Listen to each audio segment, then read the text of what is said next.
comme le Sauveur. Il était très attendu et il est là, le Christ, Christophe Marie-Joseph Dabiré et ses apôtres. Ils sont 32 avec la lourde mission de sauver le Burkina Faso des maux qui le rongent, terrorisme, incivisme, front social en ébullition, division, 9 départs, 8 arrivées. Le gouvernement Dabiré saura-t-il apporter la réponse aux préoccupations des Burkinabés? Quelques clés de lecture avec nos analystes sur ce plateau. J'ai avec moi Idrissa Ouedraogo, il est expert en communication. Bienvenue. Merci. Avec nous également Siaka Koulibaly, juriste, analyste politique. Bienvenue. Bonjour. Et Lionel Bilgo, analyste politique, il est directeur Afrique de Téminéis Média. Merci de répondre à l'invitation. Déjà, nous allons aller pour voir ce premier contact, prise de contact donc avec le chef de l'État, Roch-Marc Christian Kaboré, c'était hier, et puis le Premier ministre Christophe Dabiré qui présente ses défis.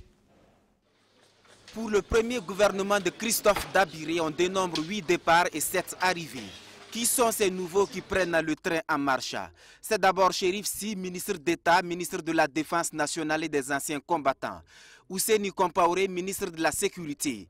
Lassane Kaboré, ministre en charge des Finances. Salif Ouedraogo, ministre de l'Agriculture. Léonie Claudine Lougué, au portefeuille de la Santé. Au département de la Jeunesse, c'est Salifou Thiam Touré qui est désigné. Aux droits humains, Maminata Ouattara. Madiara Sagnon Netou est ministre délégué chargé de la décentralisation et de la cohésion sociale. Quelles sont les priorités du gouvernement Christophe Dabiré? Désamorcer la tension sociale en appelant les partenaires sociaux sur la table de la discussion. D'apporter des réponses précises aux préoccupations des travailleurs et apaiser le front social qui est aujourd'hui en ébullition. Il est évident que si nous voulons aller loin, comme vous avez l'habitude de le dire, le poisson pourrit par la tête, il faudra qu'au niveau du gouvernement, nous prenions des dispositions pour réduire le train de vie de l'État. C'est un engagement que le président a pris à la fin de l'année lorsqu'il a prononcé son discours. Nous y travaillons et très rapidement, un séminaire gouvernemental va se pencher sur un certain nombre de mesures à prendre pour réduire le train de vie de l'État. L'autre grand défi pour Christophe Dabiré, c'est la restauration de l'autorité de l'État. À ce niveau, un symbole fort devrait être remarqué au sommet de l'État. On a l'habitude de dire restauration de l'autorité de l'État, développement de l'incivisme. Nous allons prendre des mesures, vous avez l'habitude de dire des mesures fortes, pour que cette question ne continue pas de traumatiser notre peuple. Le respect des textes que nous avons nous-mêmes édictés, c'est-à-dire les lois et les règlements que nous avons édictés, ne connaissent pas souvent d'application parce que les gens ne les connaissent pas, les populations ne les connaissent pas, ou quand bien même les populations les connaissent, elles les négligent et elles les mettent de côté pour faire pratiquement ce qu'elles veulent. Nous allons travailler à créer les conditions de cette prise de conscience-là. Au niveau de la jeunesse, au niveau de l'ensemble de la population, au niveau des femmes, au niveau des hommes, nous allons travailler à créer cette prise de conscience par un certain nombre de mesures que nous allons décider au niveau des séminaires gouvernementaux que nous allons organiser. Ces séminaires gouvernementaux, ça touche à la restauration de l'autorité de l'État, ça touche à la réduction du train de vie de l'État pour que nous puissions dégager le maximum de ressources possibles pour investir pour le développement. Et je crois... La réconciliation nationale constitue une autre priorité du nouveau gouvernement. Pour ce faire, la justice doit accélérer avec les dossiers afin d'amorcer le processus. À la fin de son premier mandat, que cette question soit résolue, car tout ce qui se passe aujourd'hui au niveau de la justice doit être accéléré dans le sens de rétablir la vérité sur un certain nombre de questions, de rétablir au niveau du pays la mise en œuvre des actions qui devraient permettre d'apaiser les cœurs et de faire en sorte que nous puissions, au niveau politique, nous retrouver autour d'une table pour réaliser cette réconciliation nationale. La sécurité se trouve également être un défi pour le nouveau gouvernement. Le ministère en charge de la décentralisation a été érigé en ministère d'État afin de comporter un ministère délégué en charge de la cohésion sociale. Voilà. Et on s'attendait à un visage radicalement nouveau de l'exécutif, mais hélas, seulement 8 qui arrivent. Pourquoi? Écoutez les explications du Premier ministre Dabiré. Nous allons travailler avec des hommes et des femmes qui ont déjà la main dans la pâte. C'est pourquoi vous constatez que le gouvernement, la configuration du gouvernement n'a pas fondamentalement changé. Parce que si vous changez fondamentalement la configuration du gouvernement, comme beaucoup l'avaient souhaité, on dit, il faut les balayer tous, ils ne valent rien. Ce sont des détourneurs, ce sont des jouisseurs. Si vous les balayez tous aujourd'hui, vous allez mettre en place un gouvernement de gens que vous considérez comme étant jeunes, capables de faire, etc. Mais ils prendront 1 an pour vous mettre en place les structures administratives pour pouvoir travailler. Parce que si aujourd'hui, je dis, je crée un ministère de développement rural, tel que beaucoup l'avaient souhaité, je regroupe le ministère de l'eau avec le ministère de l'agriculture, avec le ministère de l'environnement. Mais le nouveau ministre qui va prendre ce département, il va vouloir refaire son organigramme. Ça va prendre 3 à 6 mois, parce que je connais le pays. Ils vont prendre 3 à 6 mois pour le faire. Une fois qu'ils ont fini ça, ils vont dire, il faut qu'on mette les hommes. Et comme on connaît le pays, chacun va vouloir devenir directeur général, directeur, etc., etc. Il va mettre 3 mois à 6 mois pour pouvoir désigner ses responsables. Pendant qu'ils travaillent sur l'organigramme, ceux qui sont là ne vont pas travailler. Ils attendent. Ah, comme le ministre a changé, je vais voir si avant de continuer. Voilà les réalités de ce pays. Je suis désolé, c'est mon expérience qui parle. Voilà les réalités de ce pays. J'ai demandé au chef de l'État, je dis, si nous voulons avoir des résultats concrets par rapport au référentiel que vous-même vous avez défini dans votre campagne et dans le PNDES, il faut dans un premier temps maintenir la configuration du gouvernement telle que c'est. Nous allons continuer à demander aux hommes qui sont là de faire le travail avec les moyens qui sont mis à leur disposition pour éviter de réorganiser et de devoir aller devant l'Assemblée nationale pour dire on voudrait faire un collectif budgétaire pour avoir de l'argent pour le grand ministère de développement rural que je viens de créer. Mais vous savez les conséquences de cela. Alors, si les Burkinabés veulent qu'on se développe et qu'on aille vite, il faut que souvent ils acceptent qu'on fasse de la continuité pour réussir. Voilà, de la continuité pour réussir. Et il a dit, il a l'expérience, 71 ans, l'âge, est-ce un problème? Voici ce qu'il répond. C'est une non-question. Votre pays est constitué de jeunes, de femmes, d'enfants et des seniors. Et dans tous les pays du monde, les seniors apportent leur contribution au développement. Quel que soit leur âge, il suffit simplement de s'organiser, de faire en sorte que l'expérience développée par les seniors puisse être bénéfique pour ceux qui appartiennent aux générations futures. Nous sommes conscients, et je suis le premier à le dire, nous sommes conscients que le glissement générationnel est amorcé. Il est amorcé, le glissement générationnel est effectivement amorcé. Nous savons que dans un proche avenir, le prochain président du Faso ne sera pas quelqu'un qui a 70, 75 ans, comme dans certains pays. Parce que notre pays a pris conscience que les jeunes constituent la force de frappe, mais il faut donner les moyens à cette jeunesse-là de pouvoir faire son travail, de pouvoir accéder aux décisions, de pouvoir participer à la décision pour que les seniors puissent leur laisser la place en étant satisfaits d'avoir fait leur devoir et leur travail. Le gouvernement que je dirige, quand j'ai fait les consultations, ils sont là, vous pouvez leur demander, je n'ai demandé à aucun des ministres pressentis quel était son âge. J'ai regardé la constitution de ses capacités, ce qu'il a déjà apporté au niveau du pays et ce qu'il est prêt à apporter au niveau de ce pays-là. Et à partir de là, j'ai demandé au chef de l'État, je pense que celui-là, il peut faire le travail parce qu'il a la conviction, il a l'état d'esprit que nous souhaitons avoir aujourd'hui, quel que soit son âge. Et le jour venu, lorsque on sentira qu'il est nécessaire de faire les aménagements ministériels et indispensables, nous le ferons. Je vous ai dit tout à l'heure qu'il y a 7 femmes dans le nouveau gouvernement. Le chef de l'État, dans sa déclaration de décembre, a dit « Je m'engage à faire en sorte qu'il y ait 30% de femmes dans le prochain gouvernement que je vais constituer ». Nous n'avons pas atteint les 30%. Nous sommes à 22, je crois qu'à 22%.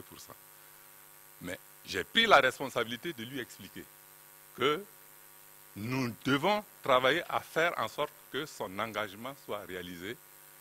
Mais s'il vous plaît, Monsieur le Président, donnez-moi le temps de voir venir. Voilà donc pour ce qui est des premières réactions, Siaka Coulibaly, déjà sur cette question de l'âge, des 30%.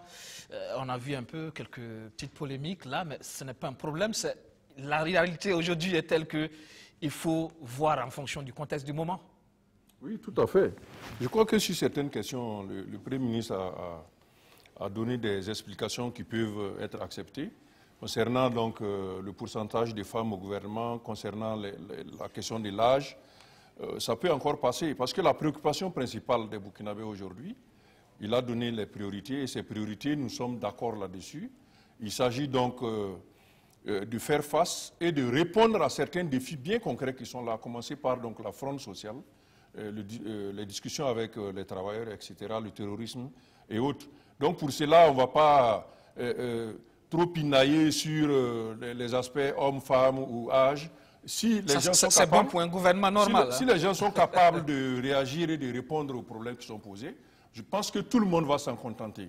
En revanche, il y a d'autres aspects. Quand il répond au fait qu'il n'y a que 8 nouveaux arrivés, l'argument qu'il donne, je pense qu'il aurait pu en choisir un autre, parce que si la continuité était la préoccupation donc, du chef de l'État, je pense que même le Premier ministre aurait dû être conservé. Parce qu'on pense que l'équipe n'a pas fourni les efforts qu'il fallait dans les différents secteurs ministériels pour faire changer ou faire avancer les situations. Et c'est pour ça qu'il y avait une forte attente des populations, comme ça, sans bien savoir qu'est-ce qu'il faut mettre, des changements de cette équipe gouvernementale. Donc il y a un changement radical. C'est ce que les gens demandaient. Intuitivement, ceux qui ne sont pas spécialistes de la gestion managériale de l'État, des différents secteurs ministériels, pensent qu'en changeant le responsable, on change aussi la politique, la vision, les méthodes de travail. Donc c'est pour ça que l'attente était de changer tout le monde et qu'il y a eu une quasi-satisfaction de voir Paul Kaba-Thieba remettre donc le poste de Premier ministre à quelqu'un d'autre. Donc dans la même optique, donc dans les attentes populaires, on aurait pu s'attendre à ce qu'il y ait des changements profonds. Si le chef de l'État n'est pas allé dans ce sens, il a ses raisons, mais je crois que le Premier ministre aurait dû peut-être trouver d'autres arguments, parce que celui-là, il est un peu contre lui-même en réalité. Idrissa, sur cet aspect précis, changement, nouveau visage, nouveau Premier ministre, nouvelle équipe gouvernementale, juste 8 qui arrivent, est-ce qu'effectivement c'était un problème de changement de façon fondamentale qu'il fallait opérer là pour donner l'impression aux Burkinabés que c'est une nouvelle équipe qui est là et avec de nouvelles ambitions, un savoir-faire nouveau? Nous ne sommes plus en campagne. La campagne présidentielle est dépassée. Le projet de société, cette étape-là est dépassée. Il est bon de comprendre qu'on a confié les rênes du pays à quelqu'un qui avait un programme. C'est à lui de trouver les moyens, les hommes qu'il faut pour atteindre ces objectifs.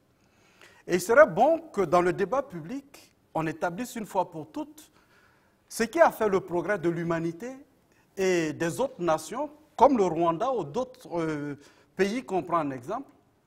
Le changement n'est jamais un objectif. Je le répète, le changement n'est pas l'objectif, c'est le développement qui est l'objectif. Tant qu'on va installer le débat dans la question du changement, on sera hors sujet. Le changement envoie le développement, peut-être? Non. Il n'y a pas de logique? Si les mêmes personnes peuvent nous garantir le développement, on y va. Alors donc, je voudrais dire, pour ce qu'il y a à la tête de l'État, les changements ne sont qu'un moyen pour atteindre l'objectif. Qu'il y ait 10% de changement ou 100% de changement, notre pacte avec le chef de l'État, en l'élisant à la tête du pays, c'est certainement pas qu'il nous assure qu'on est en train de changer. Si le peuple comprend comme ça, les intellectuels, les leaders d'opinion doivent dire que ce n'est pas ce que nous poursuivons pour notre pays. Ce n'est pas un changement perpétuel. La nature elle-même évolue. Elle ne va pas par rupture brusque. Que vous preniez la végétation, que vous preniez les êtres humains, les vivants, c'est une évolution.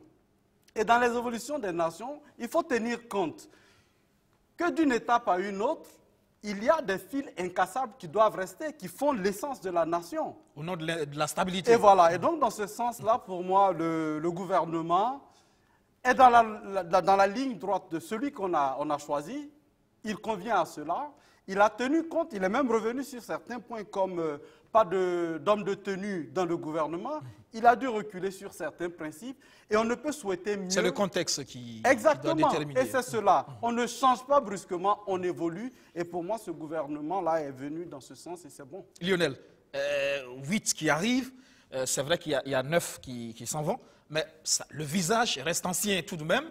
Est-ce qu'effectivement, il faut comprendre cela dans ce sens? C'est le contexte qui fait que, bon, on reste dans ce schéma où il fallait véritablement changer dans le fond pour effectivement repartir sur une nouvelle dynamique. Moi, je pense que la raison fondamentale de ce presque statu quo du gouvernement actuel, ce sont les échéances électorales qui arrivent, mais aussi la compréhension des enjeux actuels. Donc le président a joué la carte de la prudence en gardant les équipes qui maîtrisaient les dossiers et les enjeux actuels que de renouveler pour réapprendre à certaines personnes, certaines nouvelles têtes, comment diriger, piloter leur ministère. Mais je crois fermement que le changement conduit au développement, forcément. Il faut changer de système, il faut changer de manière de penser, il faut changer de comportement, il faut se mettre dans la peau de ceux qui aspirent à un développement pour pouvoir amorcer ce développement-là. On ne peut pas dire que l'on veut le développement en restant statique sur des pratiques anciennes, désuètes, par rapport à un monde globalisé et complètement nouveau. Et donc, le changement, c'est très important. Parfois, il faut savoir changer, mais maintenant, il faut mettre un timing dans ce changement-là. Et donc, moi, je pense que je fais partie de ceux qui aspiraient à un changement tout au moins total ou presque de ce gouvernement-là. On n'a fait que changer le Premier ministre. D'accord. Idrissa, on a écouté les premiers mots du chef de l'exécutif, Christophe Dabiré. Vous êtes expert en communication. Le discours, il est important. C'est ce qu'on a aussi reproché à l'ancien Premier ministre, sa capacité effectivement à communiquer. Là, visiblement, Dabiré semble plus rassurant. Absolument, et ça s'est vu. L'adage canadien dit qu'on n'a pas deux fois l'occasion de faire la première bonne impression. Je pense que c'était l'occasion de la première bonne impression. Une prestation en direct avec toute son équipe derrière, avec des mots, avec peu d'aigus. Et on a en tout cas une ambiance rassurante. Et je pense que ça, c'est un exercice dans un premier temps réussi. Maintenant, le reste, il appartient que déjà au niveau de chaque ministre, la même chose se fasse. Que les premiers contacts ne soient pas des mots d'erreur dans leur relation ou dans leur mission, qu'on ne dise pas des mots un peu plus hauts du genre qu'on va terroriser. Exactement. Et je profite pour dire aussi que ça doit être tout le long du mandat, quitte à avoir même un code de conduite. On l'a d'ailleurs vu hier, les consignes étaient claires, aucun ministre ne s'exprime. Absolument. Il faut de plus en plus. Après, voilà, tout à fait. Exactement, il faut de plus en plus, à la limite, brider cette communication pour que les faits soient concentrés et qu'on multiplie. Bien au contraire. Donc je pense que l'exercice d'hier était réussi parce qu'il a rassuré et c'est ce de quoi on a besoin. Maintenant, bien entendu, la communication a sa part. Le reste des actions contribue à appuyer ou à renforcer cette communication. Voilà. Siaka Koulibaly, l'un des défis, il l'a annoncé, c'est déjà ce dialogue social. L'équipe de Paul Kabatieba avait ce gros souci-là à dialoguer avec les partenaires sociaux. Là, il annonce les couleurs et on peut dire que sa capacité à communiquer peut être un atout justement et son expérience du terrain. Oui, c'est important qu'il puisse bien communiquer, mais vous savez bien que la question de la fronde sociale n'est pas uniquement une question de communication. Il faut un contenu au discours qui va être tenu. Il y a des revendications des travailleurs. Il faut répondre à ces préoccupations-là en apportant des mesures concrètes. Ils sont tombés tout juste dans le cas donc, de l'enseignement, où les élèves sont dans la danse maintenant pour revendiquer les meilleures conditions de travail pour leurs enseignants, pour que cela leur profite, parce que les évaluations sont arrêtées depuis 2 mois déjà, et les élèves sentent maintenant qu'il y a des impacts sur eux.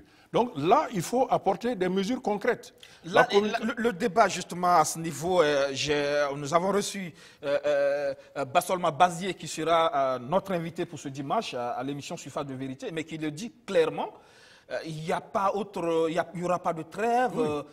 Tout de suite, il faut répondre justement aux préoccupations des travailleurs, c'est-à-dire la mise en œuvre des protocoles d'accord. Oui, parce qu'il a dit c'est un gouvernement de continuité.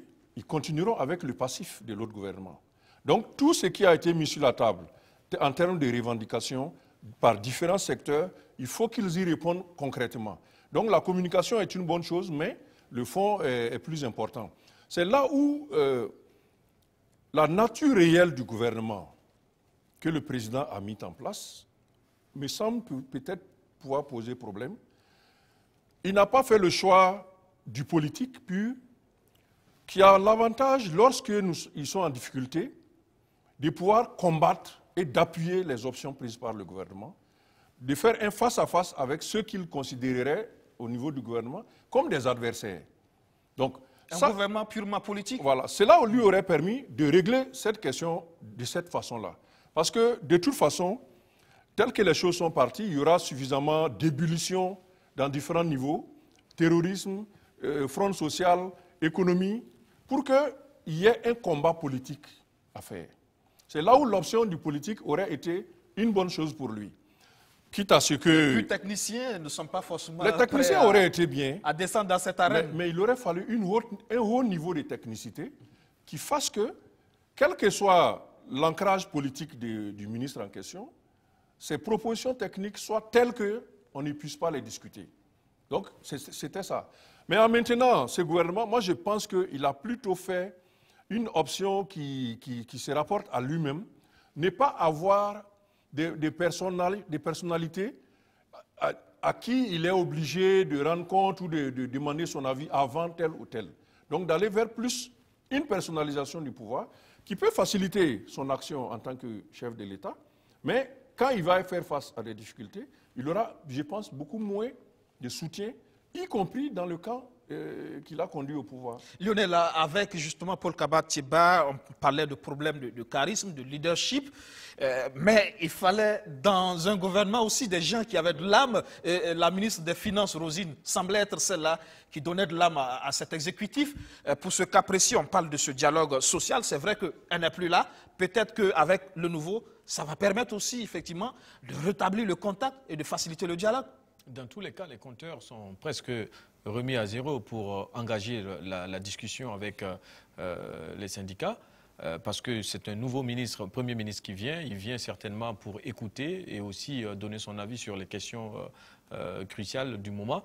Mais effectivement, Rosine Coulibaly, sortie du jeu, va peut-être faire retomber la pression du côté du MINFID, mais ne va pas faire oublier, en tout cas, les engagements que l'État a pris face à ces travailleurs. Et comme ce que disait Siaka tout à l'heure, je pense que le contenu est important. Il a dit qu'ils vont apporter des réponses, mais il faut apporter des réponses concrètes par rapport aux engagements pris par l'État vis-à-vis des syndicats. Quant à la question de savoir si le Premier ministre aura beaucoup plus de mains libres. Oui, il aura beaucoup plus de mains libres. Il ne faut pas oublier que Paul Kaba-Thiéba a eu un gouvernement dans lequel il y avait des bons du parti au pouvoir, des personnes quand même qui avaient droit de maudire, comme Simon Compaoré, Clément Sawadgo. Et aujourd'hui, le Premier ministre arrive et il a toutes ces personnalités fortes de caractère qui ne font plus partie du gouvernement. Donc, quelque part, c'est un avantage. C'est plus qu'un avantage, c'est une fleur qu'on lui fait. Maintenant, c'est à lui de montrer son leadership. Et ça, on ne doute pas, vu la première prise de parole, une diction assez claire, une communication fluide, contrairement à Paul Kaba-Thiéba qui, dès le début, en tout cas, avait du mal à asseoir cette communication claire. Là, on a un Premier ministre qui a de l'expertise et de l'expérience, mais moi, je reste convaincu que pour l'âge, il aurait pu faire le rôle de conseiller que de Premier ministre. D'abord, Idrissa, pour vous, l'âge, ce n'est pas un problème. C'est aussi la connaissance du terrain qui est important à ce niveau. Absolument. Je pense même que même le niveau de technicité, à ce stade-là de la gestion du pouvoir, ce n'est pas que des techniciens. À la limite, 3 ans ont permis de confronter le programme présidentiel à la réalité, de réarticuler. Et justement, en termes de communication, c'est ce travail qui n'a pas été mis en lumière. Dans tous les ministères, dans toutes les institutions, il y a de nouveaux textes. On a recadré. Le vrai changement, c'était là-bas, à la racine. Maintenant, il s'agit de mettre en œuvre. Ce de quoi on a besoin, c'est un homme d'orchestre qui a l'oreille, qui a le rythme et qui peut impulser cela. Le rythme, il pourra l'avoir. Absolument. Parce que la pression va être assez... Ça obligera à déléguer. Et justement, c'est cela. Ce n'est pas être l'homme incontournable. Et je pense que c'est bien parti pour ce faire. Donc pour moi, l'âge doit être un avantage. De toutes les manières, il serait bon, en même temps que la question du changement, la question de l'âge, les jeunes, la question du genre, doivent être reposées autrement. Le pourcentage de femmes dans ce pays, ou le pourcentage d'hommes, ce n'est pas une question des femmes ou une question des jeunes. C'est une question de toute la nation. On n'a pas besoin d'être jeune pour défendre les jeunes. Ça saute aux yeux que s'il n'y a pas une politique efficiente pour les jeunes, ben, le précipice n'est pas loin. Alors donc on ne parle pas des jeunes parce qu'on est jeune. Tout le monde, et malheureusement c'est la bonne logique, tous ceux qui sont jeunes aujourd'hui peuvent sortir de ce jeu-là et ça, on va tomber dans le piège éternel, notre incapacité à accumuler. Et je pense que c'est la plus grande faille de nos civilisations. Pour la question du dialogue social, que peut-il faire face effectivement à des partenaires sociaux intransigeants? Il y a des accords, ils n'entendent pas revenir sur ces acquis, il faut les appliquer, mais un gouvernement aussi qui, je dirais, est pris entre deux feux. Il y a les institutions financières internationales qui demandent des réformes, et ça aussi, ça demande qu'on tape fort quelque part. Ça va être difficile. Ah non, quand on parle de communication, justement, on est un peu plus à l'aise. On voit assez souvent l'information, ou au-delà de l'information, le maquillage. Il y a des facteurs sur lesquels il faut jouer, et celui qui perd la bataille de l'opinion, comme actuellement, on n'est pas à l'aise, le pouvoir n'a pas la suprématie dans l'opinion publique. C'est-à-dire que ses opinions, ses avis sont tout de suite contestés, le pouvoir recule, ce qui ne devrait pas être le cas. Alors comment on joue sur l'opinion publique? Il faut jouer avec les variables qui vont pousser le Front social lui-même à se ranger, à se discipliner. Comme par exemple le cas du Fonds commun? Ah oui, absolument. Mais ça, ce n'est pas encore acquis. Je pense qu'il faut terminer ce débat. Il faut que ça ne soit pas une affaire du financier et de leur ministre, mais une affaire nationale sur laquelle une ligne est donnée, tous y contribuent, que ce soit les journalistes, que ce soit les intellectuels, qui que ce soit, les artistes, qu'on ait une ligne partagée et donc dans le cadre d'une déclinaison, chacun à son niveau fera ce qu'il y a à faire. Alors je pense que quand nous parlons de communication pour le gouvernement, ce n'est vraiment pas ces aspects opérationnels. Il y a un niveau stratégique pour lequel il faut des gens dans des laboratoires pour produire l'opinion publique. On ne peut pas changer le pays, justement pour les adeptes du changement, sans changer les mentalités. Mais les mêmes qui appellent au changement de mentalité sont les premiers obstacles. Je voyais quelques publications qui demandaient, par exemple, pour des gens qui veulent, qui sont républicains, qui se proclament de l'état de droit, demander qu'on freine certains ministres dans leurs activités. Il y a une contradiction. Je pense que ce qu'il y a à gagner, et cela appartient principalement au gouvernement, c'est de créer un courant de développement dans lequel tout le monde y va. Et malheureusement, celui qui va se mettre en face, il faut avoir la force de taper pour l'écarter du chemin. Lionel. Oui, mais il faut faire attention à ne pas transformer la production de communication en manipulation de l'opinion publique non plus. Il faut rester dans la cohérence et dans la vérité de nos actes, de ce que l'on fait. Et je pense que la première... Les partenaires sociaux parlent surtout d'exemplarité. Non, mais j'arrive, c'est ce que j'allais dire. La première valeur communicationnelle que ce gouvernement, que l'État, que ce régime pourrait envoyer à l'État burkinabé et à ses partenaires sociaux, c'est l'exemplarité.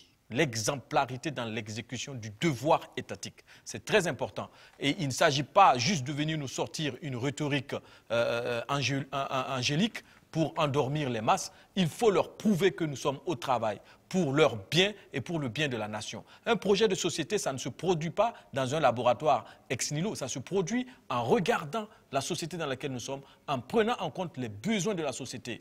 L'ancien Premier ministre a fait une erreur grave dans ses communications, une erreur d'ailleurs applaudie par certains du MPP que j'ai trouvé dommage. Quand il comparait les résultats et l'action du régime actuel à l'action et aux résultats du régime précédent. C'est une erreur. Il faut comparer les actions du régime actuel aux attentes de la population. Parce qu'il n'y a pas de base comparative entre les actions du régime actuel aux actions du régime précédent, puisqu'ils sont tous les deux co-comptables de la situation dans laquelle nous sommes. Et je pense que l'insurrection est venue montrer qu'il y a de nouvelles attentes, de nouvelles aspirations du peuple burkinabé. C'est pour ça Idrissa parle de laboratoire pour réfléchir à tout ça. Mais ce laboratoire, en fait, il n'est pas fermé. C'est un laboratoire à ciel ouvert avec la société et la masse. Figurez-vous que les laboratoires fermés, qui créent des systèmes de pensée et des modes de fonctionnement, quand ils arrivent en application, très souvent ça ne marche pas. Et malheureusement, ça s'est souvent construit complètement en déphasage avec les attentes du peuple. C'est un laboratoire public. Et nous sommes d'ailleurs dans un laboratoire public aujourd'hui quand on voit l'incivisme, le désordre actuel, alors que tout le monde aspire à ce qu'il y ait un civisme. Mais ça pourrait être un obstacle infranchissable, le dialogue social, les attentes vis-à-vis par rapport aux partenaires sociaux. Mais c'est un obstacle important pour le gouvernement dans sa gestion donc, de ce mandat que le chef de l'État a, dans la mesure où on s'est rendu compte que les problèmes sont arrivés assez brusquement, si on veut prendre le cas de la sécurité. Donc, mise en place du gouvernement 8 janvier, et puis dès le 16, donc, les premières attaques importantes ont commencé. En plus de cela, il n'y a pas eu de trêve sociale. Les syndicats n'ont pas voulu accepter donc, un report de leurs revendications. Du coup, le gouvernement s'est trouvé tout de suite en face de la fronde sociale, de l'ébullition sociale. Là, quand on regarde depuis 2016 jusqu'à aujourd'hui, le constat qu'il faut faire, c'est que c'est un régime qui manque essentiellement d'une pièce maîtresse qu'on appelle l'ingénieur système. Celui qui a la capacité de lire les phénomènes qui se produisent, les faits sociaux, et de les traduire en action gouvernementale. Salif Diallo avait quelque peu cette capacité de pouvoir répondre rapidement à certaines situations, mais aujourd'hui on le sent quand même, il n'y a pas une cohérence d'ensemble dans l'action gouvernementale au regard de la fronde sociale. Même l'ébullition qu'on constate au niveau des réseaux sociaux arrive à faire chanceler le gouvernement. Parfois, on a l'impression que ce sont les réseaux sociaux qui dirigent l'action gouvernementale. Ce que je trouve inadmissible pour un gouvernement d'un État qui se veut responsable. C'est là où, s'ils avaient une ligne bien précise, bien organisée, qui répond de façon holistique aux différents problèmes, ils n'auraient pas eu besoin d'être ballottés par l'opinion publique, par les gens au quartier qui ne sont pas contents de tel ou tel aspect des mises en œuvre du programme sectoriel. Malheureusement, j'ai bien cette impression qu'il n'y a pas cette homogénéité intrinsèque dans ce régime-là, ce qui fait qu'ils ont maintenu la ligne qu'ils avaient donnée au gouvernement. Or, c'est un gouvernement dans l'opinion qui a été considéré comme défaillant. D'accord. Oui, Lionel voulait réagir sur ça. Oui, non, mais je n'avais pas fini avec l'histoire du laboratoire. C'est un exemple palpant, mais au-delà de ça, à 10 000 km d'ici, en France par exemple, vous voyez le programme du président Emmanuel Macron conçu dans des laboratoires systématiques, et aujourd'hui il est obligé de rejoindre le laboratoire à ciel ouvert. Les gilets jaunes sont là. Donc il est obligé d'aller parler à la société pour mieux construire en fait son projet de société. Et Issaka Coulibaly a fait un point important tout à l'heure, les réseaux sociaux. Les réseaux sociaux ont dicté parfois le pas de l'action du gouvernement. Si bien que... Il semblerait que par moment, il y a une revue de presse des réseaux sociaux. Oui, si bien, alors que ce n'est pas ça qui montre un peu le caractère des attentes. De toute façon, un gouvernement n'est pas là pour plaire à un ou à une autre personne. Je pense qu'un gouvernement est là pour prendre des actions d'ordre populaire, mais qui permettent à la nation de s'y retrouver. Nous avons des lois. Tant que ces lois ne sont pas respectées, je pense qu'il est le devoir du gouvernement d'exiger coûte que coûte et par tous les moyens que ces lois soient respectées. Et je trouve aussi que par peur de la vindicte populaire, le gouvernement s'est parfois retenu d'agir conformément à la loi, alors qu'en réalité, c'était ce qu'il fallait faire pour montrer encore une fois là l'exemplarité. Justement, Idrissa, il parle de respect des textes. Le Premier ministre tout à l'heure parlait de rétablir l'autorité de l'État. Ça va être un point déterminant également. C'est ce désordre, ce dysfonctionnement interne même à la pensée. Vous avez un intellectuel qui réagit exactement comme le vulgus, qui dit une chose et son contraire, qui dit que le gouvernement doit satisfaire le peuple, et 5 minutes après dit le gouvernement ne doit pas suivre le peuple. C'est pourquoi on a besoin, comme Siaka disait, d'un ingénieur système qui prend ces événements comme des indices pour évoluer. Mais qui n'est pas enfermé dans un laboratoire. Non, justement, un ingénieur qui se respecte a un laboratoire. Quand je parle de laboratoire, c'est cela. Exactement. Mais qui fait le terrain. Mais donc, qui ne s'émeut pas de ce qu'il y a devant lui. Et donc, il y a un projet de société, une vision, quel que soit le coût, qu'on me fasse partie maintenant par une insurrection ou qu'on attende les prochaines élections, ce n'est pas cela qui m'intéresse. Un peu à la Rosine Coulibaly. Exactement, parce que ce qu'on oublie de dire et qu'on oublie d'amplifier, je crois que ça devait être le rôle des médias, comment on construit une nation. Ce n'est pas avec les opinions autour des émissions interactives. Ce n'est pas cela, mais c'est justement cela qui fait peur au pouvoir. Et je pense qu'il faut les rassurer. Savoir, exactement, et ils ne peuvent être rassurés que lorsqu'ils ont un laboratoire qui leur dit eh, écoutez, ça c'est un épiphénomène. Ceci, avec telle dose de telle autre chose, on le gère.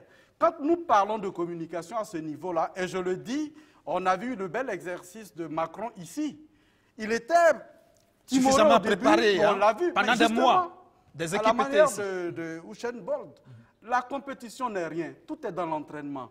Et c'est ce laboratoire qui permet à chaque ministre, à chaque dirigeant, de dire je sais où je vais, de dire ce qu'il faut dire aux forces de l'ordre, aux populations, pour que des choses rentrent dans l'ordre.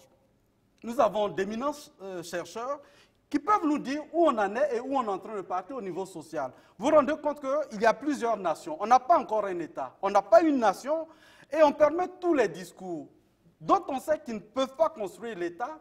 Et on trouve quand même des leaders d'opinion qui viennent pour argumenter dans ce sens. Moi, je pense qu'il y a, à un moment... Il y a un assainissement à faire. Absolument. Et que ça soit au niveau de chacun. Tout le monde sait qu'il est contradictoire de dire qu'il faut respecter le feu. Quand on est dans un studio et quand on sort, on passe au feu. Qu'est-ce qu'il faut faire? On est dans une situation où c'est le tout politique, malheureusement, aujourd'hui. Mais il appartient de toutes les manières aux responsables politiques de dire ce qu'il a à faire. C'est lui qui répond du peuple. C'est à lui de dire ce qu'il veut et on le jugera après.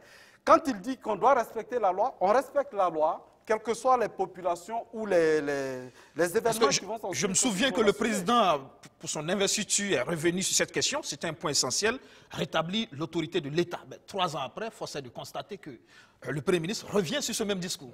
Absolument. Et ce qui est intéressant, je me suis amusé à retourner dans le discours du président d'alors de 2011, après les mutineries. C'est extraordinaire que c'est comme si on le disait aujourd'hui.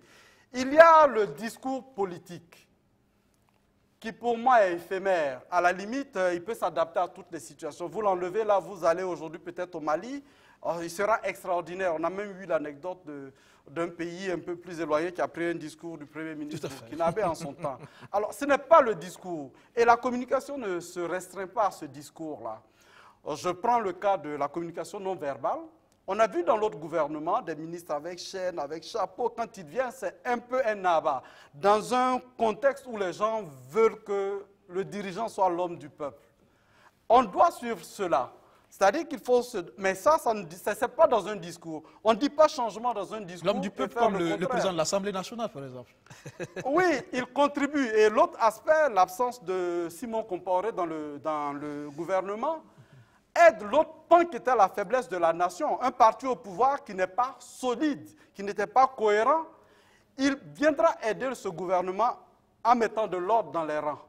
Et voilà, donc c'est toute une conjonction. Je pense que si chacun joue bien dans son couloir, ben, on peut espérer que le Burkinabé soit satisfait. Il y a aussi la question, Lionel parlait tout à l'heure de cette question d'exemplarité. C'est aussi le mot qui revient récemment sur la bouche des partenaires sociaux. On ne peut pas faire des concessions, on ne peut pas faire une trêve, on ne peut pas dialoguer avec un vis-à-vis qui ne donne pas l'exemple. C'est ce qui revient. Et là, le Premier ministre a parlé de la réduction du train de vie l'État. C'est vrai que depuis un certain temps aussi, on en parle.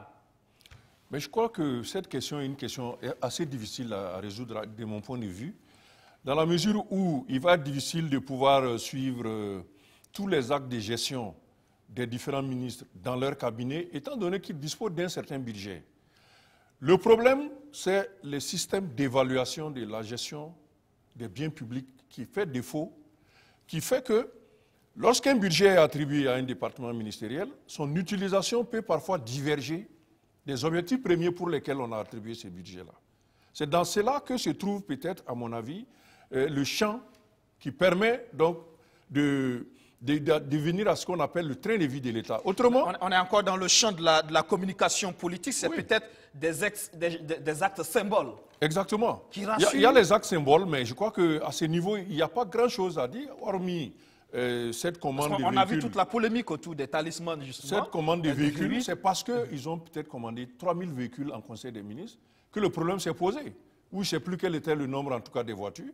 Mais si dans un département ministériel, une voiture est défaillante qui sert au ministre, on paye un autre véhicule et le bruit ne sort pas parce que on n'a pas cette impression de grande commande qui pourrait donc laisser penser à des arrangements mafieux autour de cette commande-là. Je crois que c'est cet aspect qui a joué. C'est aussi ces ministres qui négocient le contrat et parfois en déphasage. Exactement. C'est le deuxième exemple que j'allais prendre.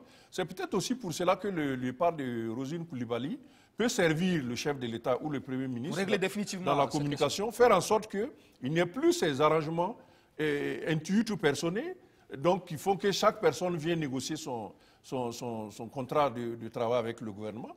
Et il y a des disparités telles que les agents estiment que dans le même ministère, il n'est pas normal que les cadres ou les agents de moindre niveau soient à 10, 30, 20 fois moins que le premier responsable du département. Donc ça, c'est des aspects qu'il faut régler. Peut-être qu'ils sont dans la bonne voie avec certains départs. Peut-être que aussi, Simon Compaoré, on ne sait pas quelle était sa rétribution. Peut-être qu'il était, étant donné qu'il est un ministre d'État, il était un ministre d'État et un bonze donc du parti au pouvoir. Donc ça, ce sont les aspects emblématiques qui faisaient que l'opinion avait une mauvaise image du gouvernement en termes de gestion. Mais il faut, au-delà de l'aspect événementiel, de l'aspect, ce qui est visible, avoir un système d'évaluation de la gestion publique qui fonctionne vraiment. La Cour des comptes, on ne la sent pas beaucoup. On sent plus la SE, pourtant ça on sent la SE, mais pour une action que je considère comme cosmétique. Parce qu'au-delà des rapports, la SE n'a pas encore mis quelqu'un en prison pour des mauvaises gestions. Quoique le rapport soit truffé des situations. Donc, tout ça, je trouve qu'il y a un système pas très efficace de contrôle de la gestion qui permet donc que certaines décisions soient prises. Et là, c'est là où les réseaux sociaux trouvent leur force, c'est d'avoir des informations sur certains événements. Ils les balancent donc au public.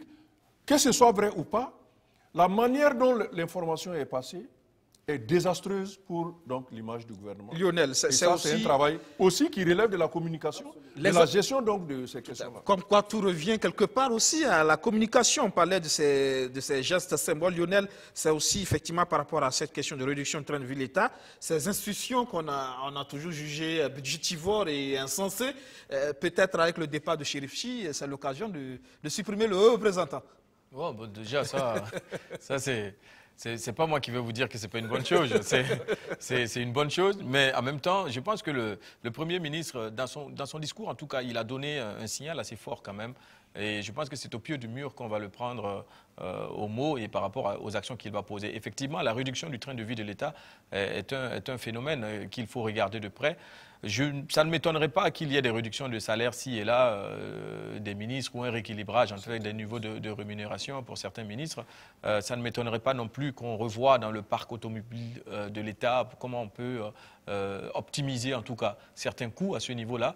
Mais tout ça, encore une fois, c'est une question de communication, je m'associe. Il faut savoir aussi également mettre en exergue les actions qu'on a prises pour valoriser l'action de l'État, c'est-à-dire montrer aux populations que... Parce qu'il y a de bonnes choses qui se font, mais... Non, mais que l'on ne sait pas. Et comme il l'a dit, Siaka, tout à l'heure, parfois une petite information, d'ailleurs information sortie du kiosque de Haruna, est balancée sur la plateforme Facebook et on voit un État fébrile par rapport à ça, qui court, tout le monde qui se sent obligé de réagir. Et même au sein du ministère, tout le monde court partout, comme si c'était un problème majeur, alors qu'en réalité, au fond, l'information est complètement erronée. Et là, le travail de la SE, c'est aussi quand il fait ses rapports, justement, de vérifier que certaines déclarations qu'ils ont mises dans leur rapport, puisqu'ils ont pris le temps de l'enquête et que c'est véridique, que ces enquêtes, ce rapport-là soit poursuivi et qu'eux-mêmes ils se saisissent ou que d'autres personnes puissent se saisir sur la base de leur rapport. Et aussi, ils devraient vérifier que quand ils se rendent compte que certaines informations ne sont pas fiables, la LCE devait travailler à les enlever du rapport non seulement, mais aussi à communiquer pour restaurer l'image de celui qui a été sali ou de son institution, ou même restaurer l'image de l'État. Il y a aussi de la réduction, mais c'est aussi le signal, c'est aussi par rapport à la lutte contre la corruption. Il y a trop de dossiers là, dans les tiroirs qui attendent. C'est aussi un signal fort à donner à ce niveau. Absolument. On parlait tout à l'heure d'exemplarité, mais en termes de communication, ça joue sur le qui parle. Ce que vous faites est plus fort qu'on n'entend pas ce que vous dites. Donc, effectivement, ça contribue à la crédibilité du discours et à la crédibilité du pouvoir tout entier. Donc effectivement, je pense qu'il y a la conformité à la règle, c'est-à-dire que ce soit un État propre. Je n'insiste pas sur ces questions-là parce que ça devait aller de soi. On n'a pas besoin que l'opinion s'empare de certains dossiers pour pouvoir s'y pencher. Il y a des questions pour lesquelles il faut donner l'information juste et la traiter de la manière la plus diligente, à la limite sans état d'âme. Et je suppose que les personnes âgées qui sont dans le gouvernement nous donnent ce surplus de sérénité qui leur permettent d'entrer dans des dossiers sans état d'âme. Et donc, pour moi, il faut regarder pour crédibiliser le discours. Crédibiliser le discours, c'est important, justement, vis-à-vis des partenaires en face et montrer qu'il y a plus de sérénité et non de la fébrilité parfois, parce qu'on l'a tout le temps constaté lors des précédents gouvernements. Oui, tout à fait. On pense que ce gouvernement, peut-être, c'est l'occasion pour même le chef de l'État, parce qu'il faut prendre comme référentiel également son message à la nation en fin d'année, où un certain nombre d'indications ont été données, que je crois peuvent être des bases de travail, en plus de la lettre de mission qui sera confiée à chaque ministre, qui sont des bases de travail, des repères pour que l'action puisse se mener. Et là, pour une fois, il a parlé de la corruption également. Et on a parlé tout à l'heure de l'ASE. Peut-être que pour mettre ça à leur bon côté, l'ASE est en train de modifier un peu ces textes pour avoir en son sein un cabinet de procureurs. Peut-être qu'il va assurer cette dimension action après dénonciation, après constat, qui manquait jusqu'à présent parce que l'ASE n'avait que son rapport, d'ailleurs qui est remis au chef de l'État. Donc le chef de l'État étant le chef de l'exécutif, il est aussi comptable peut-être de la gestion de ses agents. Du coup, lui remettre lui-même le rapport, peut-être que ce n'était pas tout à fait utile. Maintenant, si ce cabinet de procureur est mis en place et qu'il est assez indépendant, peut-être qu'on va assister quand même à un début de réduction de cette question de la corruption. Et quand je vois les syndicats refuser la trêve sociale, Bassolma a toujours donné l'argument de l'exemplarité. Tout à fait.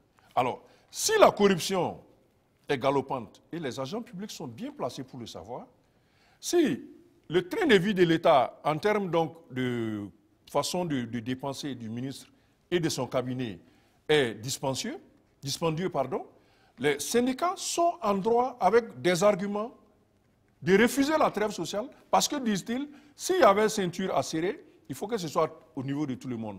On ne peut pas avoir des contributions parce que le budget de l'État est assuré à 70% par les contributions des contribuables.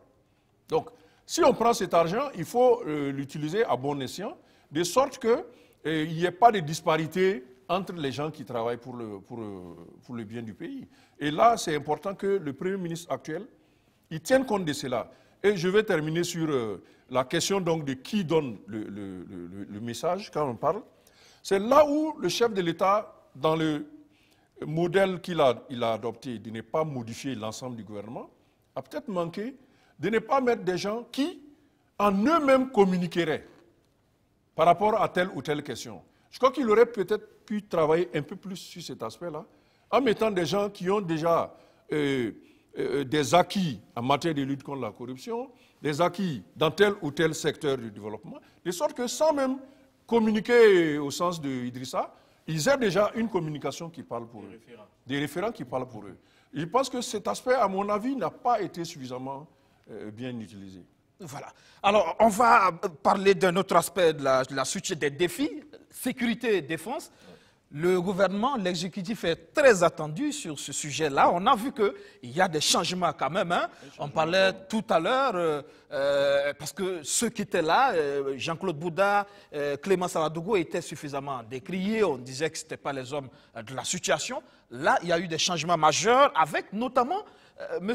Chérif Sy, ancien président donc, du Conseil national de la transition, au représentant du chef de l'État, qui occupe désormais le poste de portefeuille donc, du ministre de la Défense. On dit que c'est un homme de poigne. Est-ce que c'est peut-être l'homme qu'il faut pour ce département-là, pour redonner un coup de fouet à ce niveau? La question de la défense, c'est une question de souveraineté et une question importante pour le gouvernement.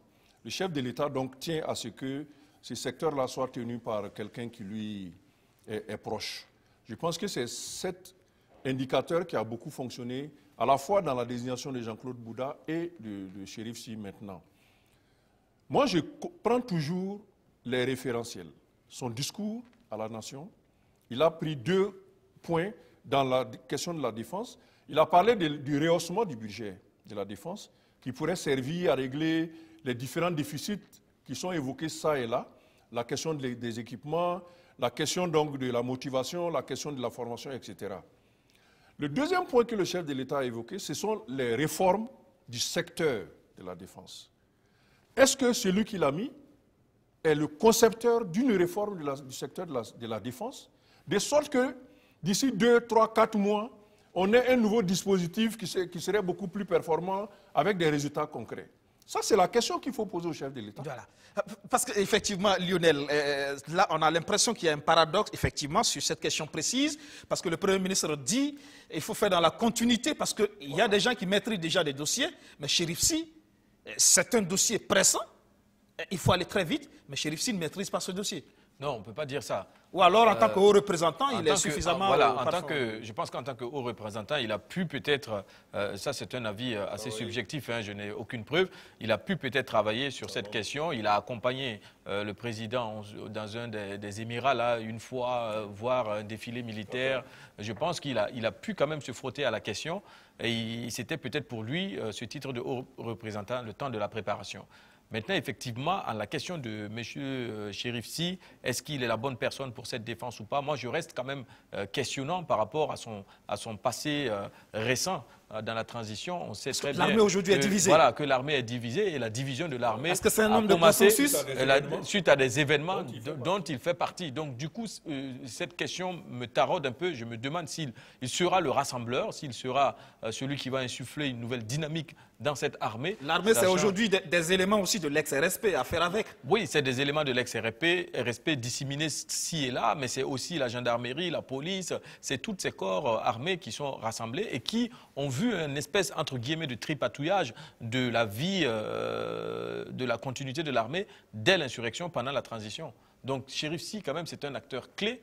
Est-ce qu'il a cette légitimité communautaire pour piloter la Grande Muette? Je pose des questions, mais je n'ai pas de réponse tant qu'il n'a pas agi. Donc, du coup, je me réserve de dire qu'il n'en sera pas capable. C'est un homme capable de créer cette cohésion au sein de cette armée qui en a besoin pour faire face à l'ennemi, le terrorisme? Il en a les potentialités. Par rapport à son passif? Et à ses acquis. Ce n'est pas un nom vulgaire. Évoquer son nom, c'est évoquer un point important de l'histoire du pays. C'est aussi évoquer un certain nombre de réseaux sur lesquels le pays repose. Je pense que tous ceux qui produisent de l'opinion publique ne sont pas indifférents à ce nom. Sans compter, quoi qu'on dise, le milieu militaire lui-même. Évoquer son nom, c'est quand même avoir une entrée. Maintenant, le reste est entre ses mains. Mais comme je dis encore une fois, et presque toutes les grandes analyses se terminent par le fait qu'il est essentiel que le potentiel que tout ce gouvernement a, ils le mettent à l'œuvre au pied du mur. Et justement, je pense que la France ne saurait rien oublier. Et attendons un peu de voir. Mais je pense qu'il a tout entre les mains pour pouvoir réussir. Tout entre les mains pour pouvoir réussir. C'est aussi le cas de Ousseini Compaoré à la sécurité. C'est vrai, on l'a dit, le président ne voulait plus d'un homme tenu dans l'exécutif, mais finalement, c'est vrai que l'homme aussi est à la retraite. On pourrait penser qu'il ne fait plus partie forcément des effectifs de l'armée, mais ça reste que c'est un gendarme. Entre les deux, défense et sécurité, je crois que Ousseini Compaoré a peut-être plus de chances de réussir dans son domaine précis. Étant un officier supérieur des gendarmeries, il connaît bien le renseignement. Il a un certain nombre de facilités de comprendre et de faire les changements qu'il faudrait pour avancer. Je pense que lui, il a peut-être plus de chances de réussir, étant donné son profil. Il a aussi des limites. Hein, pour avoir été très longtemps absent du pays, il peut ne plus avoir sous sa responsabilité des gens qu'il connaît, entre griffes, comme on dit. Et comme vous le savez, ce sont des secteurs qui fonctionnent un peu par association. Et quand vous vous frottez aux militaires ou aux gendarmes, c'est toujours des questions de classe, des questions de promotion qui reviennent dans leur discours. Donc, est-ce que cela ne va pas être un handicap pour lui de se faire comprendre avec un langage du passé à des gens d'aujourd'hui qui ne sont peut-être pas aussi disciplinés, entre griffes, que ne l'étaient les gens à son époque. Cette division dont on parle au sein de l'armée, c'est aussi ces conflits à l'interne entre gendarmerie, voilà. C'est par là que je voulais aller. C'est aussi en même temps l'occasion de faire travailler ce monsieur de la sécurité sur les deux dimensions. Parce que si on parle de différences, de difficultés, disons, de collaboration entre les services de sécurité en général, c'est peut-être l'occasion pour le ministre de la Sécurité d'en faire sa priorité et de régler une fois pour toutes ces dysfonctionnements liés donc au fait que les services ne collaborent pas vraiment, surtout en mettant chacun à sa place. J'ai bien eu l'impression que de 2016 à maintenant, on a attribué des fonctions... Plus de responsabilités à la gendarmerie. Plus de responsabilités à la gendarmerie qu'il n'en fallait. Parce que quand même, quand on sait que la gendarmerie n'est pas une force militaire opérationnelle, mais plutôt une force de police judiciaire, hein, qui est chargée peut-être d'accompagner les procureurs, ils font partie aussi du bureau du procureur. Donc, j'ai eu l'impression que quelque part, ce choix stratégique n'a pas été heureux pour le gouvernement jusqu'à présent, et que peut-être Ousseini Compaoré peut aider à résoudre, avec son expérience des pays qu'il a visités. Il a même servi en Afghanistan, donc je pense qu'il peut apporter quelque chose à ce niveau-là, et même compenser les quelques lacunes que pourrait présenter celui de la défense, qui, même s'il a... Et lui, il va falloir l'évaluer à deux niveaux. Est-ce qu'il va être involontariste? Quelqu'un qui dit, bon, écoutez, rassemblez-moi tous les militaires, on monte demain au front, ou bien je déplace l'état-major à Djibo, etc. Ça, c'est l'aspect volontariste, qui correspond bien à l'image de la personnalité, telle qu'il a toujours fait pendant la transition. Maintenant, il y a des aspects très techniques qui sont liés à des problèmes réels, des problèmes de mise à jour de notre système de défense, en termes d'armement, en termes aussi de formation, en termes de constitution des unités en charge de la défense. Parce que les pays qui ont eu les moyens ont fait ça. Ils ont créé de toutes nouvelles unités, totalement différentes de ce qui existait avant, qui sont chargées par petites unités mobiles de se déplacer comme les terroristes le font, etc. Est-ce que Chérif Sy a les moyens de faire cette conceptualisation du nouveau dispositif de défense dont le chef de l'État a parlé dans son discours?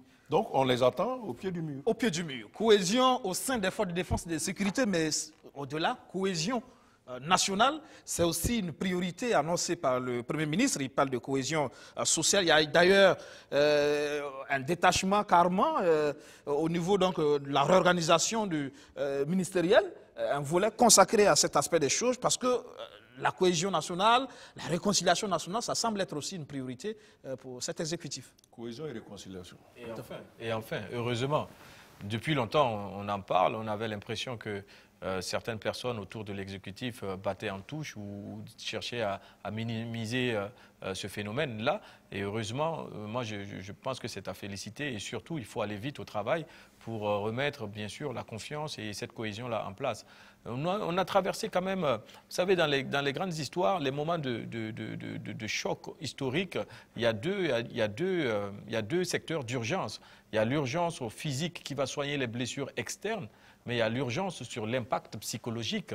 Malheureusement, au Burkina, on n'a pas veillé à soigner justement cet impact psychologique-là, d'où peut-être on a laissé continuer certains comportements post-insurrectionnels, parce que l'incivisme quand même a grandi. Ce n'est pas né à ce moment, mais ça a grandi pendant cette période, et donc on se retrouve dans une situation assez compliquée. Et je pense que la création de ce ministère viendra justement soigner psychologiquement également cette question de déchirure sociale, et peut-être définir, parce que c'est ça aussi, on parle de division sociale, on parle de haine, etc., mais on n'arrive pas à donner une définition claire justement de ce mal-là, d'où vient ce mal et comment s'exprime ce mal et où est-il réellement pour qu'on puisse ensemble soigner ce mal-là. Toujours est-il qu'il y a un malaise social. Quel est ce malaise social? C'est à ce ministère de définir et de donner les moyens pour qu'on puisse soigner ce mal-là. Idrissa, ça pourrait être l'une des premières priorités, s'attaquer déjà à cette question, parce que c'est peut-être la base pour pouvoir aller vers les deux aspects des priorités. À la limite, c'est le parent le plus pauvre, le plus chétif de nos projets de société. Nous avons hérité d'un territoire dont les limites nous ont été imposées, subdivisées après, reconstituées, des nationalités en fait qui se superposaient, sans qu'on ait eu la chance ou la méthodologie pour fondre tout cela en une nouvelle nation en quelque sorte. Aussi bien l'État est importé dans sa forme moderne, vous n'avez pas un vrai Mossi, un vrai Dagara qui se retrouve forcément dans l'État dans lequel on lui demande de vivre aujourd'hui. De la même manière, les différentes cultures se côtoient sans se fondre. Peut-être à un certain moment, derrière le mot, j'allais dire un peu trop doux de cohésion sociale, en fait, il s'agit de fonder ou de refonder la nation. C'est là que ce qui va importer, c'est son appartenance à la nation, notre loyauté à cet État-là. Pour moi, il faudra que la cohésion nationale, on lui dessine déjà les vrais contours et la vraie profondeur. La profondeur, c'est d'être producteur commun d'une culture et donc d'un discours commun, dans lequel les préjugés, on pourra les ranger ou à la limite les brûler. Sinon, on se rend compte avec les derniers événements, notamment de Yirgou, qu'il subsiste encore, au-delà de nos zones de confort, des choses qui continuent de nous suivre, c'est la partie hideuse en fait de nos réalités. Chacun a un peu de ces germes-là. Il faudra donc qu'on construise l'homme nouveau. Donc moi, j'espère vivement que dans cohésion sociale, on ne s'arrêtera pas à mettre en exergue la parenté à plaisanterie, se chahuter, alors que dans le tréfonds, si je suis burkinabé, que je suis de Dori, celui de Banfora, vraiment c'est un étranger. Voilà, et là il faut casser beaucoup de codes et il faut avoir de la force à ce niveau-là. Appartenir à la même nation, celui de Gawa n'est pas à l'étranger, à Orodara. C'est tout ça la cohésion sociale. Et donc il y a le volet certainement juridique qu'il faudra promouvoir, le volet culturel. C'est une tresse en fait, où ensemble, on doit volontairement apporter l'ingrédient ou en tout cas la corde qui va tisser la nation. Ça aussi, il faut entrer en laboratoire. Ah bon, j'allais dire, si vous voulez que je fasse le lien, c'est ce qui devait être le préalable. C'est ce modèle de société qui devait être le préalable et qu'on allait distiller. Je prends le cas de votre concurrent, mais à la limite, c'est normal. La télévision nationale devait rentrer dans ce processus-là, dans cette stratégie-là, quitte à y injecter des milliards, je le répète, pour que tous les Burkinabés réunis aient un canal d'absorption d'une culture, d'un modèle de société, qu'ils connaissent mieux, qu'ils se connaissent mieux, et que donc on puisse fabriquer. Ce n'est rien d'autre, hein, l'acceptation là, ce n'est rien d'autre que des opinions qu'on a les uns sur les autres. Et il faut jouer sur l'opinion. J'insiste là-dessus parce que... C'est un préalable pour aller au développement. Absolument. Si on ne change pas ces mentalités, on ne pourra rien avoir comme cohésion. D'ailleurs, il faut l'écrire en process académique et l'intégrer rapidement dans le système éducatif national pour que dès le bas âge, l'enfant qui rentre au primaire, qu'il puisse comprendre en fait ce que c'est que la nation burkinabé, ce qui fait l'unité, la définition même d'être burkinabé, qu'est-ce que c'est? Effectivement, il faut rapidement réfléchir pour définir cette nation, l'écrire de façon académique et l'enseigner à nos enfants. Siaka Koulibaly, réconciliation, cohésion, comment réussir cela quand le discours politique semble toujours prendre le pas, parce qu'on n'est pas loin de 2020? Oui. Moi, je préfère toujours parler de cohésion nationale plutôt que de cohésion sociale. Mais pour moi, malgré tout ce qui est en train de se dire, moi, je crois que pour la cohésion nationale, il est déjà trop tard. Ah bon. Il est déjà trop tard et ça ne se fera pas non plus pour la simple raison que depuis la naissance de l'État indépendant burkinabé, on ne veut jamais consacrer les ressources qu'il faut à cette réflexion. Toute la classe politique, je ne parle pas seulement de ceux qui sont aujourd'hui, qui détiennent les rênes, toute la classe politique n'est concernée que par l'accession aux avantages, l'accession aux postes. Ils sont réfractaires à l'idée de réflexion de tout ce qui n'est pas directement productible de biens et d'avantages, ils n'en veulent pas. À la transition, on avait l'opportunité, enfin, de poser sur la table cette question-là et de la traiter définitivement. Mais vous voyez, dès qu'on a dit que celui qui va diriger la transition ne sera pas candidat, on a vu tous les politiciens désamorcer totalement leur intérêt. Ils sont rentrés dans leur état-major pour préparer peut-être. Et les grandes questions qu'on aurait dû discuter en ce moment, il n'y avait plus que la société civile qui, elle, n'est pas destinée à diriger l'État. Hein. Ça, il faut le dire. Et c'est cette société civile qui s'entre-déchirait sur les questions qui, d'ailleurs, n'étaient pas très éloignées de celles des politiciens à l'époque. Du coup, c'est une tare congénitale, je trouve, que l'élite ne s'approprie pas l'exigence de régler cette question d'identité de l'État dans lequel nous fonctionnons. Or, qu'est-ce qui se passe? À partir du moment où on ne règle pas la question, les problèmes issus de la non-résolution de ces grandes questions gonflent avec la démographie, avec donc l'évolution des mentalités, etc. On a une nouvelle génération aujourd'hui qui ne respecte pas les valeurs de leur père en termes donc de respect des aînés, en termes d'attachement aux valeurs culturelles, les gens ne vont plus au village, etc., etc. Du coup, nous sommes en train d'avancer vers une société, je m'excuse du terme, énucléée, c'est-à-dire qui n'a pas de lien entre les différentes composantes. Et malheureusement, quand vous lisez les textes de la colonisation française, vous trouvez en Maurice Delafosse, l'ethnologue de la colonisation, plus de cohérence que dans aucun des travaux de nos anthropologues d'aujourd'hui. Finalement, qu'est-ce que nous faisons? Nous assistons à l'échec de nos sociétés en tant que n'ayant pas été conçus, en tant que n'ayant pas de ressources pour se reproduire. Oui, Lionel. D'ailleurs, la constitution de ce gouvernement vient répondre à cette question que nous posons aujourd'hui. Vous voyez, le politique est opérationnel.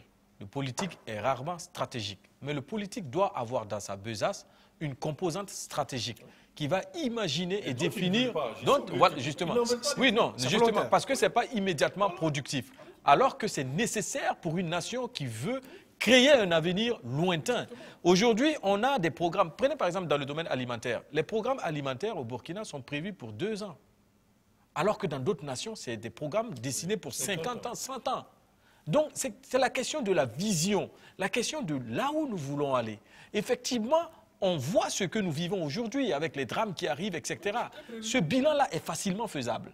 Maintenant, le courage qu'il faut avoir, c'est de s'asseoir pour mettre en place une écriture du futur du Burkina. Et moi, je dis souvent que cela passe par l'éducation. Je pose souvent la question à savoir, et c'est souvent avec vous d'ailleurs que j'ai eu ce débat, qu'est-ce que nous produisons? J'ai l'impression qu'on est comme une usine. Allez, on se met à créer l'usine sans se dire qu'est-ce qu'on veut produire. Alors que pour produire une bouteille, il y a des matériaux spécifiques pour cela. L'éducation burkinabé est une éducation complètement en défrichage.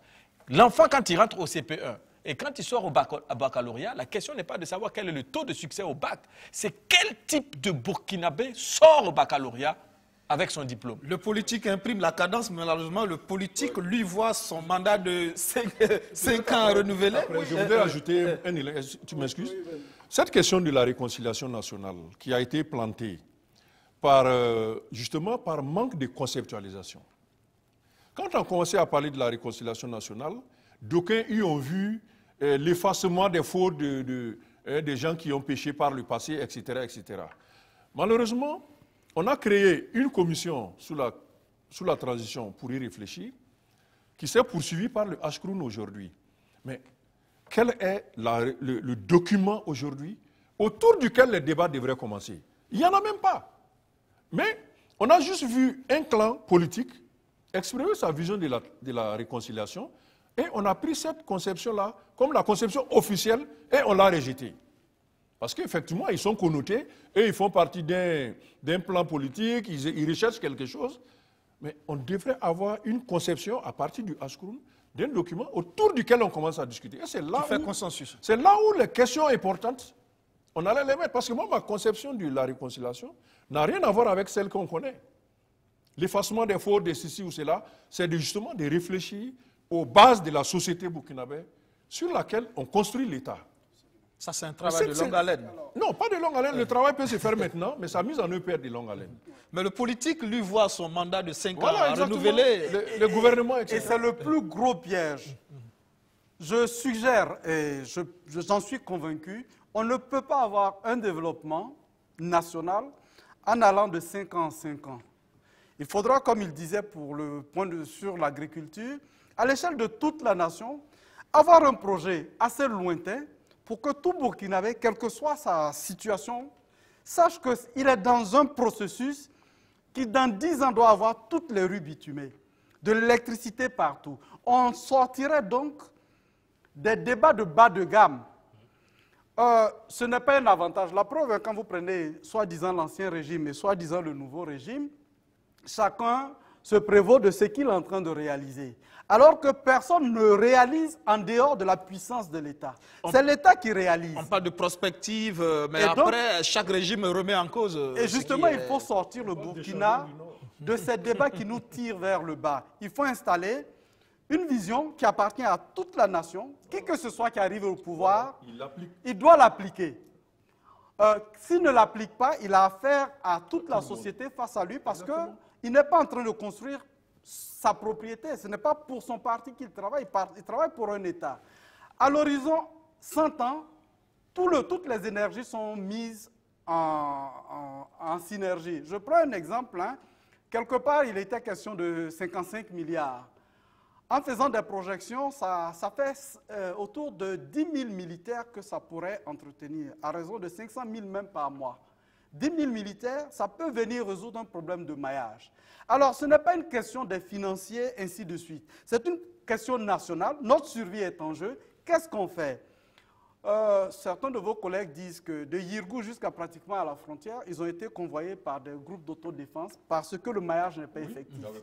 À partir de ce moment, c'est notre survie qui est en jeu. Qu'est-ce qu'on fait? On se dote, entre griffes, de 10 000 militaires pour renforcer, ou bien on rentre dans des débats, je dois gagner, je ne dois pas gagner. Personnellement, et pour faire la synthèse de mon propos, il faut projeter le Burkina beaucoup plus loin. Je ne sais pas comment... Il y a une prospective 2025. Oui, mais justement qu'on le mette en projet, à la limite en pacte national. Je ne sais pas comment l'insurrection a été travaillée en laboratoire, mais il faudra aussi qu'il y ait ce plan-là qui soit en fait travaillé et que toute la société civile dise « Vous êtes un parti politique, c'est bien, ça contribue à la démocratie, mais vous n'êtes pas une fin en soi. Ce n'est pas vous qui m'intéressez. Je suis engagé pas pour un parti politique. Et je pense que beaucoup d'intellectuels y entrent parce qu'ils cherchent un moyen de servir de manière opérationnelle, de manière plus efficace. Mais il serait bon qu'on fixe à long terme et que les débats ne touchent pas cet essentiel-là. Sur la sécurité, sur l'éducation, sur le culturel, sur le mental, il n'y a pas à discuter. Les projets de société des différents gouvernants aux élections présidentielles ne doivent pas porter sur un certain nombre de choses. Encore une fois, il y a le tout politique. Vous n'allez pas demander à l'opposition de voir un peu dans cette vision parce que c'est comme si c'est consolider le pouvoir. Non, sur l'opposition, je pense que sur leur tricycle, il y a 3 hypothèses. Malheureusement, ils travaillent avec une seule hypothèse. Que le pouvoir échoue, j'ai le discours pour dire que je peux. Mais le pouvoir peut réussir. S'il réussit, quel serait mon discours au moment de faire les comptes? Ou si le résultat est mitigé, qu'est-ce que je fais? Je pense que ça tire le débat vers le bas parce qu'on n'a pas une opposition qui contribue au débat, qui contribue en fait à la réalisation. C'est comme si on attend que ce qui ne marche pas, à la limite comme des journalistes. Personnellement, il faudra aussi que la critique vis-à-vis du politique ne s'arrête pas à ceux qui gèrent le pays. Que l'opposition sache et qu'elle ait toutes ses cartes entre les mains. Dans le cas où le pouvoir va réussir, de quoi elle va se servir pour c'est peut-être notre modèle de gouvernance qui fait tout ça, justement, 5 ans renouvelable une fois. Donc, on réfléchit, élection, élection, élection. On a des exemples qui marchent bien, on a parlé du Rwanda, mais si Paul Kagame réussit, c'est parce qu'il est là quand même depuis un bon bout de temps. Si Sankara a réussi quelque chose en quelques années, c'est parce qu'il était peut-être dans un régime d'exception. La Chine aujourd'hui qui marche bien, qui est un bon modèle, on sait comment ça se passe. C'est peut-être qu'il faut repenser tout ça. Moi, je suis disponible et disposé et prêt à entendre qu'on remette tout à plat. Je n'ai pas de... Tant que c'est pour... Il n'y a pas d'a priori, tant que c'est pour construire pour le futur. Il n'y a pas d'effort colossal pour une nation. Je pense qu'il faut accepter de s'asseoir et de regarder. Par contre, je suis méfiant des systèmes d'ailleurs importés, copiés, collés, stricto sensus sur le national. Le Burkinabé est un être éminemment intelligent, capable de puiser en lui les ressources nécessaires pour surprendre le reste des nations. On l'a fait à plusieurs reprises par le passé. On peut le refaire encore. Donc, il faut sortir de cette espèce de carré. Je déteste le binarisme. C'est-à-dire que soit c'est 1, soit c'est 0, ou c'est ciel et terre, blanc ou noir. Non. À un moment donné, il faut qu'on ait la capacité de nous asseoir. On a les meilleurs chercheurs, des intellectuels. On a des gens qui sont capables de s'asseoir et de dire, voilà le modèle que nous voulons. Même si ce modèle est iconoclaste. D'ailleurs, le mieux serait qu'il soit iconoclaste et qu'il soit un modèle d'exemple. Voilà ce que les Burkinabés ont pu faire. Que d'autres nations nous envient et viennent chez nous pour copier parce que nous avons été capables, à un moment donné, de faire fi de ce qu'il y a dans le monde et de nous dire, nous sommes capables d'inventer un Burkina nouveau. Voici les bases de ce Burkina nouveau-là. Et ça demande aussi du courage parce qu'il y a la stratégie qui va réfléchir pour sortir quelque chose de fondamental et de consensuel. Et puis, il y a le politique qui aura le courage de l'appliquer contre vents et marées, sachant qu'il y a l'ordre mondial qui existe et nous devons prendre cet ordre mondial-là à contre-pied. Les nations qui ont pu réussir, vous parliez de Paul Kagame tout de suite, mais il le dit, où est-ce qu'il puise sa stratégie? Il puise sa stratégie dans ce qu'a fait Sankara au Burkina Faso. Oui. Comment nous ne sommes pas capables, nous, au Burkinabé, d'arriver à puiser une énergie commune pour créer un nouveau Burkina? Pour faire du Sankara, il faut peut-être qu'on soit dans un système qui vous donne du temps peut-être. Là, vous avez le courage de tenir tête à... C'est pour ça que je dis que tout ça, ça se discute. Parce que quand on calcule l'électorat, parce qu'on réfléchit tout en électeurs, malheureusement, on s'est dit dans 5 ans, j'aurai affaire à des électeurs. Par exemple, le cas Koglogo, c'est toute la réalité aujourd'hui. Est-ce qu'il faut recadrer? Est-ce qu'il faut dissoudre? Mais après tout, ce sont des gens aujourd'hui qui ont de la sympathie, qui ont derrière eux une certaine de l'électorat à séduire. Donc, c'est toute la difficulté. Oui, il y a une sorte de fuite en avant sur différents débats. Et malheureusement, ceux qui payent le plus, c'est ceux qui sont au pouvoir. Sinon, c'est la même attitude un peu à toutes les échelles de notre société. Pour moi, fixer le cap, ça n'appartient pas qu'aux dirigeants. Sur la question, par exemple, Kogwego, il y a des choses qu'on devait mettre sur la table très vite.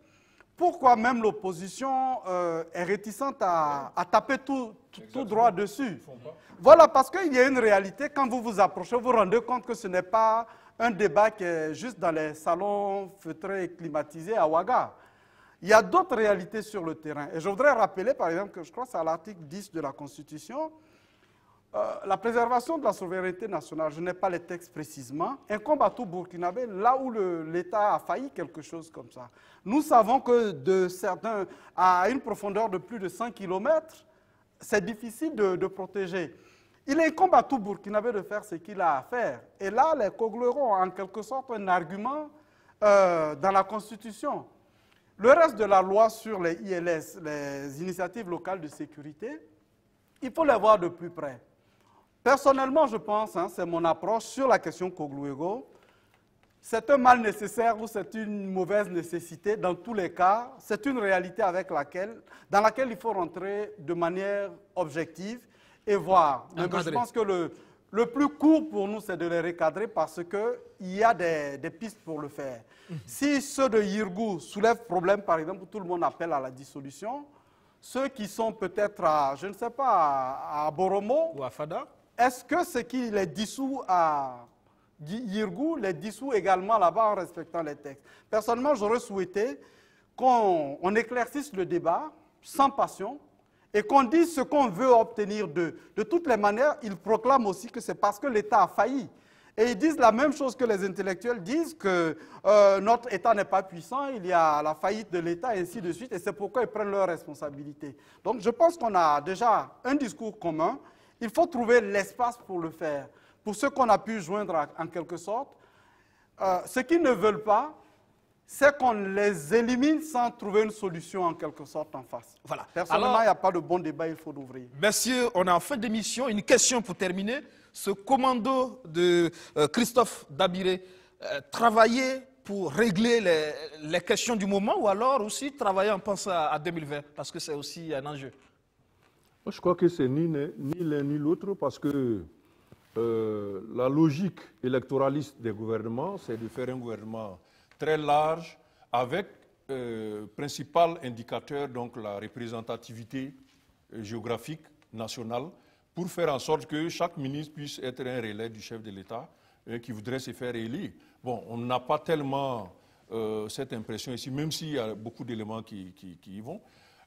Commando technique non plus, je crois qu'il a plutôt mis des gens qui pourraient être plutôt faciles, disciplinés, pour un mot d'ordre qui serait donné à un moment donné. Parce que la technicité aurait voulu, par exemple, qu'on trouve ministre de l'Agriculture, quelqu'un qui connaisse le nombre d'arbres de karité qui existent sur le territoire, qui puisse dire à son ministre de l'Économie, cette année, je te mets tant de milliards au titre du karité. Est-ce que ce sont ces gens que nous avons? Est-ce que le ministre de l'Enseignement est aujourd'hui en mesure de répondre aux préoccupations qui sont posées?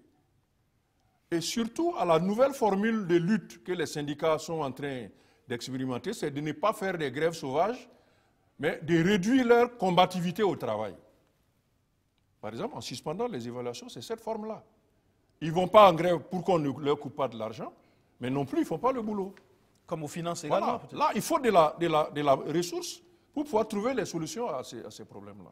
Donc moi, je trouve que ni l'un ni l'autre des priorités n'ont été répondues par le nouveau gouvernement. Lionel, sur ce commando-là, travailler, oublier 2020, quitte à ce que le président échoue en 2020, mais penser aux besoins du moment, aux préoccupations du moment?